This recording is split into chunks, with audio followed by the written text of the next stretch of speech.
I think consistency has been really badly sold to us because somewhere along the way it has stopped meaning acting, thinking, or behaving in a similar way over time, which is quite literally what the word means.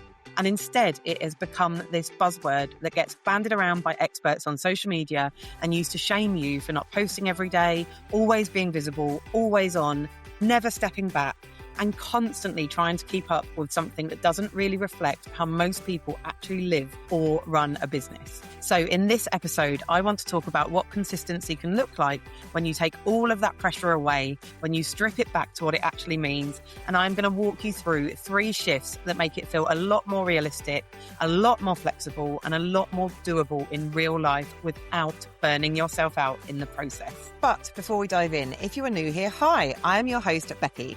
I am a multi-award-winning business owner and the dreamer behind the Boss Your Socials Club. I created this podcast to help women like you simplify your life and grow a business on your terms without the overwhelm. So if you are ready for some no BS advice, practical tips and honest chats that make business and life feel lighter and more doable, then you are in exactly the right place. Right then, let's get started with this week's episode. So I want to talk about consistency, because I was thinking about this recently and I feel like it's become one of those words that gets used all the time in business. And I completely understand why. But I also think it's been shaped into something that doesn't really reflect real life for most people anymore. I think it's actually quite similar to words like authenticity or visibility or even maybe alignment, where over time they get used so often and in so many different contexts that they start to lose a bit of their original meaning.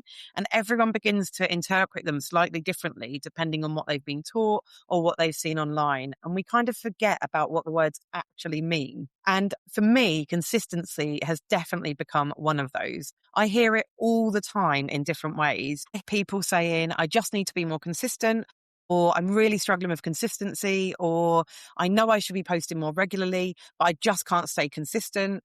And every time I hear it, I know totally what they mean by it, but I also think that what they are probably trying to do isn't actually consistency as the word actually means. It is this more intense version of it that doesn't really take into account everything else that most people are juggling.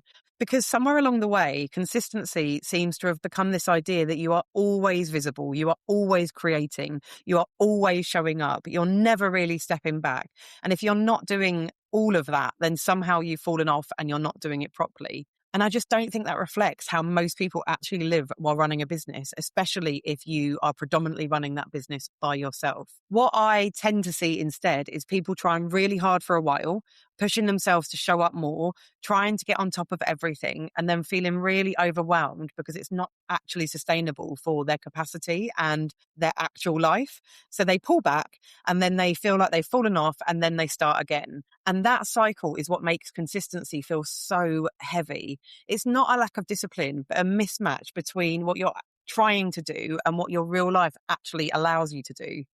So I want to walk you through 3 shifts that I think make this feel a lot lighter and will hopefully help you reframe consistency. And the first one is to stop treating consistency like an all or nothing game. I think this is where so much of the pressure sits without people even realizing it. It's this idea that if you can't do it properly or you can't do it all out, there's no point doing it at all. Or if you miss a few days, you've fallen off, so you may as well start again next week.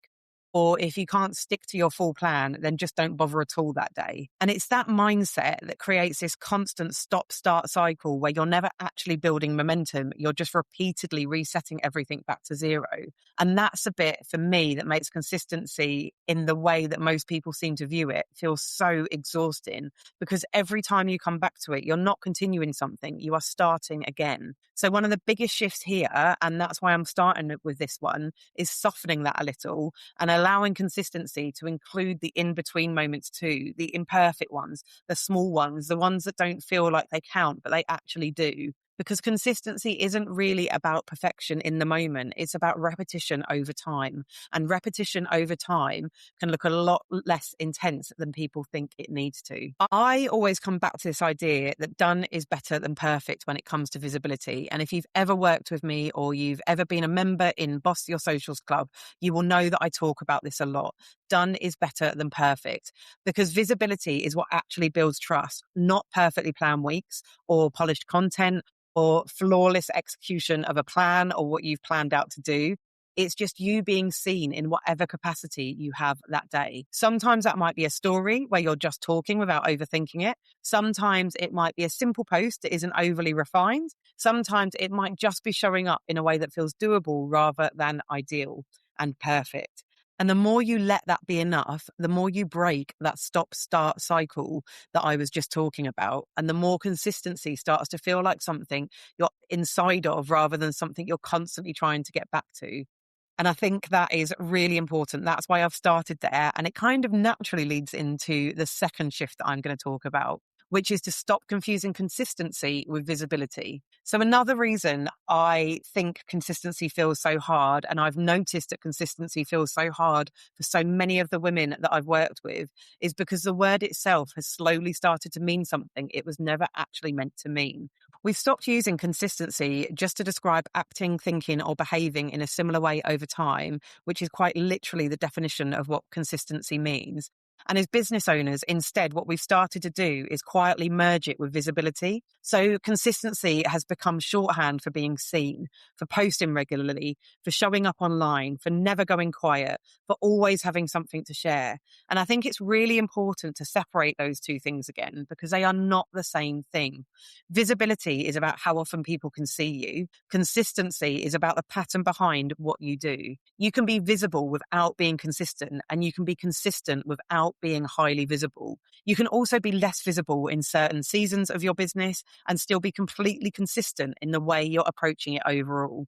And I think it's when those two things get blended and blurred together that's where a lot of the pressure builds, because suddenly you're not just trying to run a business, you're trying to constantly prove it exists in real time. But consistency was never meant to mean always seen and always visible. It was meant to mean steady over time, which means it doesn't require you to be everywhere all the time in order for it to exist. It just requires a pattern that makes sense for you, your business, and your life. And when you separate it from visibility like that, it becomes a lot easier to be honest about what you're actually aiming for. Because sometimes you do want higher visibility. Sometimes you want to show up more often. Sometimes you've got capacity for that and it feels good. But that's a visibility decision based on what you're doing, whether you're launching something, the headspace you're in, the energy that you've got. It is not a consistency requirement. And other times you might be in a season where visibility naturally looks lower, but the way you're showing up is still steady, still intentional, still aligned with what your business needs right now. And that is still consistency, just in a different form. And it's literally what I'm about to do right now as I step into the summer holidays. I won't be so highly visible and so highly frequent, but I will still be consistent. And I think when you stop treating visibility as the definition of consistency, a lot of that pressure starts to drop away, because you're no longer trying to maintain an always on presence just to prove you are still in business. You're just choosing how visible you want to be based on your capacity, your season, and what actually makes sense and what consistency looks like for you in the moment. Which then moves us really nicely into the third shift that I'm going to talk about, which is where we bring it back to your actual life and make it sustainable in practice. And my third shift is build your visibility around your actual capacity, not your ideal week. A lot of consistency advice is actually built around what I would call an ideal week. The version of your life where everything goes to plan, you've got plenty of time and energy, nothing unexpected is happening, and you can show up exactly how you imagined. Doesn't that sound incredible? Because in that version of life, consistency feels really easy. But that isn't real life for most people. Real life is a version where things take longer than expected, where energy fluctuates, where family needs come up, where work gets interrupted, where some weeks feel great and others feel like you're just getting through them. And if your entire consistency plan is built around the ideal version of your life, then every time real life happens, which is going to be a lot, it's going to feel like you've fallen off when actually nothing has gone wrong at all. The system just wasn't designed for the life you're actually living. So instead, I always encourage people to build around their actual capacity. The real week, the messy week, the tired week, the hormonal week, the week where you are juggling more than expected and just doing what you can to keep things moving. And alongside that, I think it's really important to come back to what consistency actually means, because it gets misunderstood so easily. And I've mentioned this a few times in the episode now, but honestly, I just think it's so important to come back to this. Consistency simply means acting, thinking, or behaving in a similar way over time. That is it.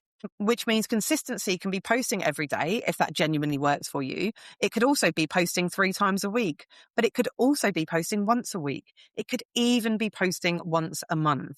The point isn't the frequency itself. The point is that you choose a rhythm that fits your life, that you can sustain and you can do long term, and then you stick to that rhythm in a way that feels manageable. And if you have capacity to post more than that, brilliant, that's a bonus. But you are setting your consistency at what fits your life. Because if you don't have capacity to post more than that, or do more than that, or be more visible than that, you are still being consistent in your own way, because you're showing up in a pattern that matches your actual life rather than forcing yourself into someone else's. Of course, it also means managing expectations a little bit around results, because consistency at a lower frequency won't always give you the same speed of growth as a higher frequency would, and that's okay. But sometimes the goal isn't rapid growth. Sometimes the goal is simply to stay visible, to stay present, to keep your business moving forward without it taking over your life. And over time, that still builds something meaningful. It still builds trust. It still builds familiarity. It still means that when someone comes across your page from a recommendation, they can see you're active, you're open, you're still showing up. And that alone matters more than we often give it credit for, because visibility doesn't have to be constant to be effective. It just has to be steady enough that people know you're there. And that is what creates real consistency. Not doing more when life is easy and disappearing when it's hard, but having something flexible enough that it carries you through both. And I think that's usually the point where people feel a bit of relief, because it removes that pressure to be always on and it replaces it with something much more human, something that flexes with your real life rather than fighting against it. And I think when people say they want consistency, this is usually what they're actually looking for. Not more rules, not more pressure, just something that feels doable without draining them. So when you're thinking about what fits your actual real life, have a look at how much space you actually have in your calendar. Don't then fill it completely with how consistent you're going to be. Maybe use half that time, or even a third of that time, or a quarter of that time, and figure out how many posts you're going to put together, how often you're going to post a story. But set the bar low so that it's actually manageable. Because I do this a lot. I go, oh, I've got this space, so this is what I'll do. But lower your expectations, because like I said, you can always do more than that, but set your consistency level at something that is actually manageable. Because basically, if I now pull all of this together, consistency isn't about doing more or pushing harder or forcing yourself into a rigid routine with every bit of free time that you have. It's about softening the edges, simplifying the process, and building something that actually fits your life as it is right now, not as you wish it was. And it's about building something that's flexible, because the goal isn't to show up perfectly and constantly. It's to show up in a way that you can actually maintain without resenting your business along the way. And I think that is something we all need reminding of, probably more than we realize. So to end this episode, I will leave you with this. As you think about consistency in your own business and where you have fallen off track sometimes, got frustrated, or not been able to maintain it and constantly been resetting, I want you to notice what feels most familiar in what I've spoken about today. Is it the all or nothing cycle? Is it the lack of a simple structure? Is it that you are blending consistency with visibility? Or is it building around an ideal week instead of your real one? And when you know which one speaks to you the most, I just want you to notice that without judgment, because that's usually where things start to shift a little bit, not by doing more, but by seeing it clearly enough to change how you approach it. If you have really enjoyed this episode, then maybe you know someone else who might need to hear it too and might enjoy it too. And if that is the case, I would really love you to send it to them, or maybe share it in your stories, or share the post on LinkedIn or wherever it might be that you're seeing it, because maybe someone on your feed needs to hear it and you just don't know who they are. It genuinely means the absolute world to me when people share episodes, and it really helps these conversations reach more and more people, which is what I want from this podcast. So I'd really, really love it if you could do that. In the meantime, I will be back in your ears next week for the final episode before the summer holidays. Thank you so much for listening to Show Up and Be Heard, but please don't go without telling me your name. I genuinely love meeting new people and making new connections. If you don't already, I would love it if you would come find me on Instagram, LinkedIn or Facebook and drop me a message to say hello and let me know what you thought of the episode. The link to all my socials are in the show notes. And of course, if you enjoyed this episode or found it useful, then I would really appreciate it if you could take just a few minutes to give it a review on whatever platform you are listening on, because everyone I get really does make me do a little squill and a little happy dance. Finally, more than anything else, please always remember that realizing you're not actually meant to do this stuff alone is the first step to making it easier. I will see you next time.